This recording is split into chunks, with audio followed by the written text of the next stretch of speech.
नमस्कार, आप देख रहे हैं राष्ट्र प्रथम और मैं हूं आपके साथ में शोभित पाठक। तो रुक करते हैं महत्वपूर्ण सुर्खियों पर। शरद यादव पटना आए तो रात में मिलने के लिए पहुंच गए तेजस्वी यादव। बहुत बातचीत भी हुई नए राजनीतिक घटनाक्रम को लेकर। लालू यादव के सामने मिमिक्री कर रहे थे राजू श्रीवास्तव, तभी आरजेडी सुप्रीमो ने कहा था कि गलत मत बोलो। मुगलसराय से गया जाने के दौरान पटरी से उतरे मालगाड़ी के 22 डिब्बे। हाजत में देखते ही देखते युवक की हो गई मौत। कटिहार में पुलिस ने शराब तस्करी के आरोप में पकड़ा था आरोपी। सोना चांदी छोड़िए, बिहार में बकरियां भी लूट लेते हैं लोग। अरवल में पल भर में खाली हो गया ट्रक। अब खबरें विस्तार से। पूर्व सांसद शरद यादव मंगलवार को करीब 3 साल के बाद वो पटना पहुंचे। शरद यादव के साथ उनके बेटे शांतनु यादव भी आए थे और इस दौरान देर रात बिहार के उप मुख्यमंत्री तेजस्वी यादव भी उनसे मिलने के लिए पहुंच गए। कुछ देर बाद बैठक के बाद नेताओं ने बातचीत की। शरद यादव और उनके बेटे शांतनु यादव एक होटल में रुके थे। मुलाकात करने के लिए तेजस्वी यादव रात में होटल में ही गए थे। होटल में शरद यादव से मुलाकात करने के बाद उप मुख्यमंत्री तेजस्वी यादव जब बाहर निकले तो उन्होंने कहा कि काफी अरसे बाद शरद यादव पटना आए हैं, यह खुशी की बात है। तेजस्वी ने कहा कि अब तो हम लोग सब एक ही दल में हैं, वो हमारे अभिभावक हैं, हम लोगों को उनका आशीर्वाद चाहिए। तेजस्वी यादव ने मुलाकात की तस्वीरों को ट्विटर पर भी शेयर किया है और इसके पहले पटना पहुंचने के बाद एयरपोर्ट पर शरद यादव ने कहा कि वह 3 साल के बाद आए हैं। उन्होंने कहा कि कार्यकर्ताओं का आग्रह था कि वो एक बार आए, इसलिए वह आए हैं। उन्होंने यह भी कहा कि कार्यकर्ताओं का आग्रह और प्रेम उन्हें लेकर आया है। इधर होटल में तेजस्वी और शरद यादव की मुलाकात के बाद शांतनु यादव ने बताया कि क्या क्या बात हुई। शांतनु ने कहा कि तेजस्वी यादव उनके बड़े भाई हैं और उनके पिता शरद यादव करीब 3 साल के बाद बिहार की धरती पर पहुंचे। आरजेडी के जितने भी कार्यकर्ता हैं उनमें उत्साह है। काफी लंबे समय के बाद पिता शरद यादव पटना आए। तेजस्वी यादव से भी वो मिलना चाहते थे। इसी के दौरान ये मुलाकात संभव हुई है। लंबी लड़ाई के बाद आखिरकार कॉमेडियन राजू श्रीवास्तव सबको रुलाकर चले गए। 42 दिनों की लंबी लड़ाई लड़ने के बाद बुधवार यानी कि आज कॉमेडियन राजू श्रीवास्तव का निधन हो गया। एम्स में उनका इलाज चल रहा था। 10 अगस्त को जिम में वर्कआउट करने के दौरान हार्ट अटैक आया था, जिसके बाद उन्हें दिल्ली के एम्स में भर्ती कराया गया था। राजू श्रीवास्तव को बिहार से काफी लगाव रहा है। वो अक्सर लालू प्रसाद यादव की कॉमेडी भी करते थे। कुछ साल पुरानी बात है, एक टीवी चैनल के प्रोग्राम में कॉमेडियन राजू श्रीवास्तव को बुलाया गया था। इस कार्यक्रम में आरजेडी सुप्रीमो लालू प्रसाद यादव भी मौजूद थे। अगर लालू की कॉमेडी करने वाले राजू श्रीवास्तव को मौका मिल गया तो वो लालू के सामने ही उनकी नकल करें। राजू श्रीवास्तव ने मिमिक्री शुरू करने से पहले कहा कि चाहे संसद हो या फिर जलसा, लालू प्रसाद यादव को लोग सुनना चाहते हैं। जितने भी हास्य कलाकार हैं वो लालू यादव की नकल करते हैं। लालू की नकल करते जो है उनकी अच्छी इनकम भी हो रही है। इस पर लालू यादव ने जवाब दिया था कि गलत मत बोलो, हम तुम सबके नेता हैं। कार्यक्रम के दौरान राजू श्रीवास्तव ने एक कहानी सुनाकर लालू यादव को सुपरमैन तक बता दिया था। गया मुगलसराय रेलवे खंड कुमहू रेलवे स्टेशन के पास एक मालगाड़ी बेपटरी हो गई। मालगाड़ी के 22 डिब्बे पटरी से उतर गए। मालगाड़ी खाली थी और यह मुगलसराय से गया की ओर जा रही थी। इस हादसे में अप और डाउन दोनों लाइनों पर परिचालन प्रभावित हुआ। कई ट्रेनें इसके चलते लेट भी हो गई। स्थानीय लोगों की माने तो हादसे के दौरान इतना तेज आवाज सुनाई दी कि आसपास के गांव के लोग घबरा गए और इस हादसे को लेकर जीआरपी के जवान ने बताया कि मौके पर रेल के अधिकारी पहुंचे, साथ ही जल्द से जल्द पटरी को खाली करने की व्यवस्था भी की गई। पूरी घटना की जानकारी बड़े अधिकारियों को भी दी गई। बताया जाता है कि मालगाड़ी में 48 डिब्बे थे। इंजन के साथ आगे के 26 डिब्बे निकल गए। पीछे का बचा हुआ 22 डिब्बे बेपटरी हो गया। इस घटना में किसी के जान की क्षति की सूचना फिलहाल नहीं मिली है। जिले के प्राणपुर थाने में बीते 17 सितंबर को शराब तस्करी के आरोप में हिरासत में लिए गए शख्स प्रमोद सिंह की मौत हो गई है। मौत के बाद जमकर बवाल भी हुआ, पुलिस की पिटाई तक की गई। थाने में लोगों ने घुसकर जमकर बवाल काटा। अब हाजत की एक तस्वीर भी सामने आई है जिसमें दिख रहा है कि शख्स की कैसे 5 से 6 सेकंड में मौत हो जाती है। सीसीटीवी फुटेज हाजत का बताया जा रहा है जो वायरल हो रहा है और इस वीडियो पर पुलिस की ओर से कोई कुछ कहने को भी तैयार नहीं है। वायरल वीडियो सिर्फ 31 सेकंड का ही है जो प्राणपुर के थाने का बताया जा रहा है। सवाल यह भी उठ रहा है कि आखिर पूरा वीडियो सामने क्यों नहीं आया, क्योंकि कुछ साल पहले कटिहार के तत्कालीन एसपी सिद्धार्थ मोहन जैन ने अपने स्वागत कार्यक्रम में सरकारी पिस्टल से हवाई फायरिंग की थी। बाद में उसे जांच के क्रम में खिलौना कहा गया था, लेकिन जब इसकी गहनता से जांच की गई तो दूध का दूध और पानी का पानी हो गया था। आपको बता दें कि घटना के बाद 17 सितंबर को दोपहर थाने में आक्रोशित लोगों ने तोड़फोड़ भी की थी। सोने चांदी और रुपए की लूट आम बात है, लेकिन बिहार में लोगों ने करीब 300 बकरियों को लूट लिया। मामला बिहार के अरवल का है। बीते मंगलवार को जिले के एनएच 139 पर उमेराबाद के समीप एक ट्रक से बकरी लूटने का मामला सामने आया है। ट्रक का चालक पटना से बकरी को लेकर कोलकाता जा रहा था। इसी दौरान ग्रामीणों ने बकरियों को लूट लिया। कोई पैदल तो कोई बाइक से बकरी लेकर भागने लगा। इसका वीडियो भी जमकर वायरल हो रहा है। बताया जा रहा है कि पहले ट्रक को प्रजनन के लिए रखे गए बड़े बकरे को उतरवाने के लिए रोका गया था। ट्रक रुकते ही ग्रामीणों ने प्रजनन के लिए रखे गए बकरियां उतारना शुरू किया, जिसके बाद ग्रामीणों की भीड़ मौके पर पहुंच गई और लगातार बकरियों को भी उतारने लगी। देखते ही देखते भीड़ बढ़ गई और कई लोग बकरी लूटकर भाग गए। पल भर में ट्रक खाली हो गया और ट्रक से कितनी बकरियां की चोरी हुई इसका भी अभी कोई अंदाजा नहीं लग पाया है। तो रुक रहे हैं छोटे से ब्रेक के लिए। ब्रेक के बाद जल्द हाजिर होंगे।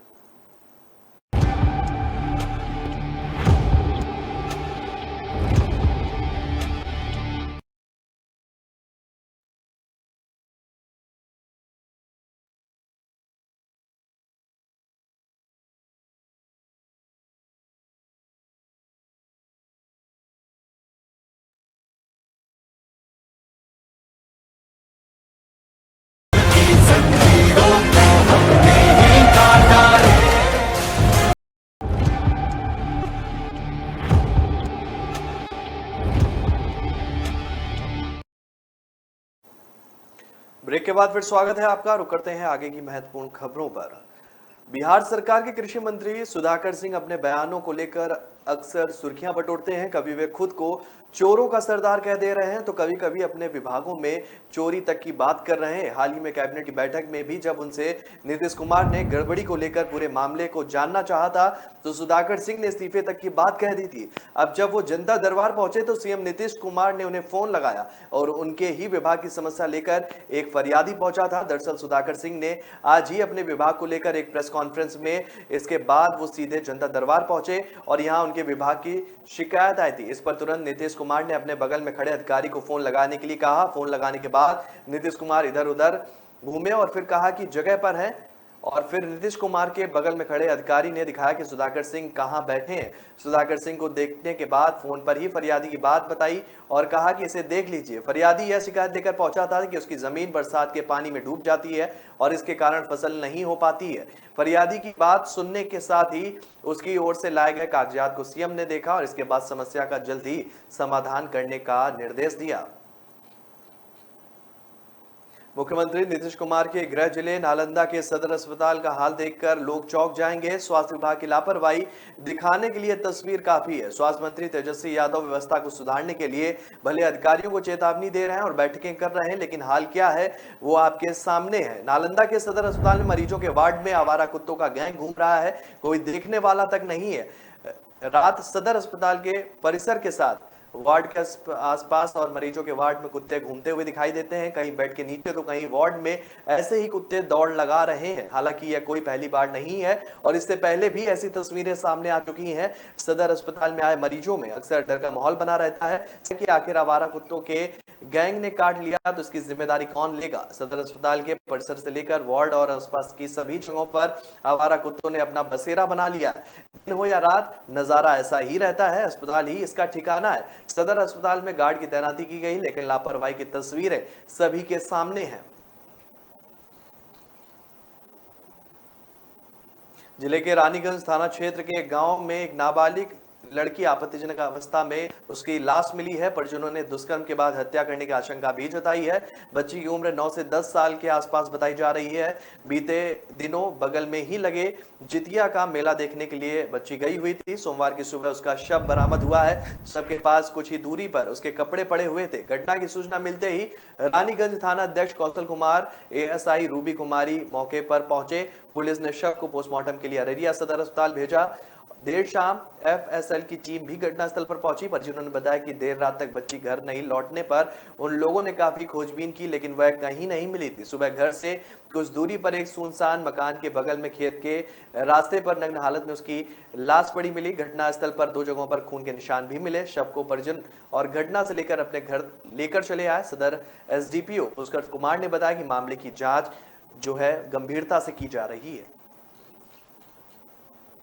बिहार के अलग अलग हिस्सों में आंधी और आकाशीय बिजली गिरने के कारण 11 लोगों की मौत हो गई है। मुख्यमंत्री नीतीश कुमार ने प्रत्येक पीड़ित परिवार के सदस्यों को 4 लाख रुपए की अनुग्रह राशि देने की घोषणा भी की है। मुख्यमंत्री कुमार ने एक बयान में बताया कि पूर्णिया और अररिया जिलों में 4 और सुपौल में 3 लोगों की आंधी और आकाशीय बिजली गिरने से मौत हुई है। पीड़ित परिवारों के प्रति संवेदना जताते हुए मुख्यमंत्री ने कहा कि परिवारों के प्रति मेरी गहरी संवेदना भी है। सभी मृतकों के परिजनों को तत्काल 4 लाख रुपए की अनुग्रह राशि दी जाएगी। उन्होंने कहा कि खराब मौसम में सतर्क रहना चाहिए और दुर्घटना से बचने के लिए आपदा प्रबंधन विभाग की ओर से कई प्रयास और सुझाव भी दिए जा रहे हैं। सभी को पालन करना चाहिए। कुमार ने कहा कि घर पर रहें और खराब मौसम में सुरक्षित रहें। बिहार बोर्ड ने मैट्रिक, इंटर और डीएलएड के पुराने प्रमाण पत्रों को निकालने का शुल्क बढ़ा दिया है। परीक्षा पास कर चुके और डुप्लीकेट सर्टिफिकेट, अंक पत्र या प्रवेश पर निकालना हो तो ज्यादा शुल्क देना होगा। इतना ही नहीं बल्कि प्रमाण पत्र के लिए आप जितनी देर करेंगे उतनी अधिक जेब ढीली करनी होगी। बिहार विद्यालय परीक्षा समिति ने इस संबंध में निर्णय लिया है। बोर्ड द्वारा प्रोसेसिंग शुल्क लेने के आदेश लागू कर दिए गए हैं। बिहार बोर्ड की ओर से निर्देश दिया गया है कि अगर मैट्रिक या इंटर पास करने के 15 साल बाद उससे अधिक देरी करने पर द्वितीय सर्टिफिकेट के लिए 2500 रुपए प्रोसेसिंग शुल्क देने होंगे। परीक्षा के वर्तमान वर्ष में अगर द्वितीय प्रमाण पत्र निकालने हैं तो 200 रुपए प्रोसेसिंग शुल्क देना होगा। सफलता के 5 वर्ष तक द्वितीय प्रमाण पत्र निकालने पर 500 रुपए, 10 वर्ष तक प्रमाण पत्र निकालने पर 1000 रुपए शुल्क देना होगा। बोर्ड की ओर से तत्काल सेवा के लिए अलग शुल्क निर्धारित किया गया है। अगर आपको तत्काल सर्टिफिकेट लेने हैं तो फिर अधिक शुल्क देने होंगे।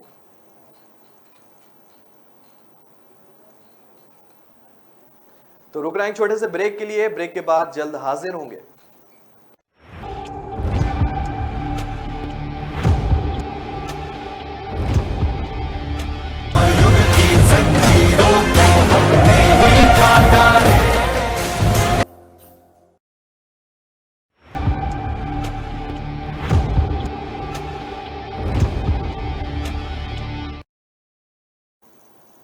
ब्रेक के बाद फिर स्वागत है आपका। रुक करते हैं आगे की खबरों पर। बिहार के भागलपुर में आपराधिक घटनाएं रुकने का नाम नहीं ले रही हैं और जिले के एसएसपी बाबू राम लगातार थाना प्रभारियों के साथ बैठक भी कर रहे हैं, लेकिन बदमाश हर दिन चुनौती देने में लगे हुए हैं। ताजा मामला भागलपुर के बबरगंज थाना क्षेत्र के कुतुबगंज का है और देर रात कुतुबगंज के रहने वाले अमरिंदर सिंह की बदमाशों ने गोली मारकर हत्या कर दी। अमरिंदर सिंह जमीन के व्यवसाय से जुड़े हुए थे। आपसी दुश्मनी में हत्या को अंजाम देने की बात कही जा रही है। मृतक जमीन व्यवसायी अमरिंदर सिंह के पुत्र मानस सिंह ने बताया कि उनके पिता को करकू यादव और उनके 2 भांजे उमा यादव और सतीश यादव ने मौत के घाट उतारा है। मानस ने कहा कि उसके पिता जमीन व्यवसायी थे, उन्हें मरवाने के लिए करकू यादव का ही हाथ है। मानस ने यह भी कहा कि कुछ दिन पहले करकू यादव ने घर पर गोली चलाई थी, रंगदारी भी मांगी थी। इसको लेकर थाने में शिकायत भी की गई थी, लेकिन बात इतनी बढ़ जाएगी यह किसी ने भी नहीं सोचा था। इस घटना को लेकर मृतक अमरिंदर सिंह के बेटे ने कहा कि करकू यादव को और उनके साथियों ने ही यह हत्या करवाई है। उसने कहा कि जब करकू यादव और उनके साथियां इससे पहले घर पर गोली चलाई थी तो रंगदारी मांगी थी तो प्रशासन ने करकू यादव को पकड़ा था। बिहार के मुजफ्फरपुर में बैंक लूट की घटना को अंजाम दिया गया है। सदर थाना क्षेत्र के गोबरसही स्थित आईसीआईसी बैंक की शाखा से करीब दिन दहाड़े कर्मी से 14 लाख रुपए लूट लिए गए। 3 की संख्या में आए हथियार बंद बदमाशों ने लूट की घटना को अंजाम दिया है। कैश काउंटर से तो पैसे लूटे ही, साथ ही बदमाशों ने बैंक में रुपए जमा करने आए 2 ग्राहकों से भी करीब 70 से 71 हजार रुपए लूट लिए। बताया जाता है कि गोबरसही स्थित आईसीआईसी बैंक में लूट की लगातार यह दूसरी घटना है। बैंक के अंदर ग्राहकों और कर्मचारियों के मुताबिक बैंक खुलने के तुरंत बाद ही अपराधियों ने धावा बोल दिया। बैंक में आए ग्राहक और काउंटर से करीब 13 से 14 लाख रुपए की लूट हुई है। कहा जा रहा है कि कई लोगों की पिटाई भी की गई है। बैंक मैनेजर ने बताया कि 3 की संख्या में बदमाश हथियार के साथ आए थे और लूट की घटना को अंजाम दिया। राजधानी पटना से सटे बिहटा थाने में दर्ज बिल्डर राजू सिंह के अपहरण मामले में आज फिर दानापुर कोर्ट में सुनवाई हुई और इस केस के आरोपी और पूर्व कानून मंत्री कार्तिक सिंह अभी भी फरार है। 1 सितंबर को दानापुर कोर्ट में डीजे 3 सत्यनारायण से भरे की अदालत ने उन्हें अग्रिम जमानत याचिका खारिज कर दी थी। जमानती वारंट जारी किया गया था। हालांकि कार्तिक सिंह अब तक फरार है और दरअसल इस मामले में 14 सितंबर को ही दानापुर कोर्ट में सुनवाई होनी थी, लेकिन जुडिशियल मजिस्ट्रेट अजय कुमार छुट्टी पर थे, जिसके चलते यह नहीं हो सका और फिर आगे आज कार्रवाई कोर्ट ने सुनवाई की। मंत्री आरजेडी एमएलसी कार्तिक सिंह के खिलाफ गैर जमानती वारंट जारी किया गया है। पुलिस को अब अदालत से कार्तिक के खिलाफ गैर जमानती वारंट जारी होने के इंतजार है। और आपको बता दें कि राहुल सिंह अपहरण मामले में फरार कार्तिक सिंह को पकड़ने के लिए पुलिस कई ठिकानों पर छापेमारी भी कर चुकी है और अभी भी उनकी तलाश जारी है। पिछले दिनों जब पुलिस वारंट की तामील कराने उनके पटना और मोकामा स्थित घर पहुंची थी तो नहीं मिले और इसके बाद पुलिस ने अदालत में तामील का प्रतिवेदन वापस कर दिया था। बिहार सरकार में कृषि मंत्री सुधाकर सिंह ने प्रेस कॉन्फ्रेंस की और इस दौरान बीजेपी पर उन्होंने जमकर निशाना साधा। वहीं मुख्यमंत्री नीतीश कुमार को चुनौती वो देते हुए भी दिखे। सुधाकर सिंह ने कृषि रोड मैप को गलत बताया और चौथे रोड मैप का प्लान लोगों के सामने प्रस्तुत किया। साथ ही उन्होंने कहा कि चौथा कृषि रोड मैप बिहार ही नहीं बल्कि देश के लिए रोल मॉडल है और इस दौरान उन्होंने पुराने अधिकारियों को बदलने की भी बात कही है। मंडी सिस्टम को फिर से चालू करने की नसीहत भी दी। सुधाकर सिंह ने कहा कि 3 कृषि रोड मैप जो थे उन्हें कहीं बाजार में नहीं था। जब बाजार नहीं होगा तो किसानों के उत्पाद सही दाम पर नहीं बिकेंगे, उन्हें सही दाम पर नहीं मिलेगा। चौथे रोड मैप में बाजार भी आएगा। दूसरी महत्वपूर्ण बात है कि आंकड़ों के जरिए नहीं बल्कि नीतियों में बदलाव के जरिए कृषि के क्षेत्र में व्यापक बदलाव किए जाएं। केंद्रीय उर्वरक मंत्री ने आरोप लगाया कि जवाब देते हुए उन्होंने कहा कि कृषि मंत्री सुधाकर सिंह ने कहा कि 17 साल से एनडीए की सरकार में कृषि विभाग बीजेपी के पास रहा है। 17 साल से बिहार में बीजेपी ने कृषि मंत्रालय को बर्बाद किया है। बिहार में रोपनी का समय जुलाई और अगस्त उपयुक्त होता है। ऐसे में यूरिया पर्याप्त मात्रा में केंद्र सरकार ने दिया ही नहीं तो तस्करी का आरोप क्यों लगा रही है। हिंदुस्तानी अवाम मोर्चा के राष्ट्रीय प्रवक्ता दानिश रिजवान ने अपने पद से इस्तीफा दे दिया है और प्रवक्ता दानिश रिजवान पर एक महिला ने रेप का आरोप भी लगाया है, जिसके बाद उन्होंने यह फैसला लिया। उनके इस्तीफे को लेकर पार्टी की ओर से बड़ा बयान भी दिया गया है। हिंदुस्तानी अवाम मोर्चा के राष्ट्रीय अध्यक्ष और मंत्री संतोष सुमन ने कहा कि इस घटना की उन्हें जानकारी नहीं है। हालांकि अभी तक दानिश रिजवान का इस्तीफा स्वीकार नहीं किया गया। जांच के बाद पार्टी कोई निर्णय लेगी। मंत्री संतोष सुमन ने कहा कि पूरे मामले की जांच पुलिस कर रही है। सच सामने जरूर आएगा। दोषी होंगे तो कार्रवाई की जाएगी, निर्दोष होने पर वो बच जाएंगे और उनके इस्तीफे पर क्या करना है इस पर 1-2 दिन में निर्णय आएगा। आपको बता दें कि इधर दानिश रिजवान अपने ऊपर लगे आरोपों को खारिज कर चुके हैं। 11 साल पुराने एक मामले में दानिश रिजवान पर रेप का मामला दर्ज किया गया। झारखंड की रहने वाली एक अनुसूचित जनजाति की महिला ने दुष्कर्म की शिकायत झारखंड पुलिस से की थी और इसके बाद झारखंड पुलिस ने 0 एफआईआर कर मामले को पटना के सचिवालय थाना ट्रांसफर कर दिया था। तो फिलहाल इस बुलेटिन में मेरे साथ इतना ही। आगे की खबरों के लिए आप बने रहिए राष्ट्र प्रथम के साथ। तब तक के लिए नमस्कार।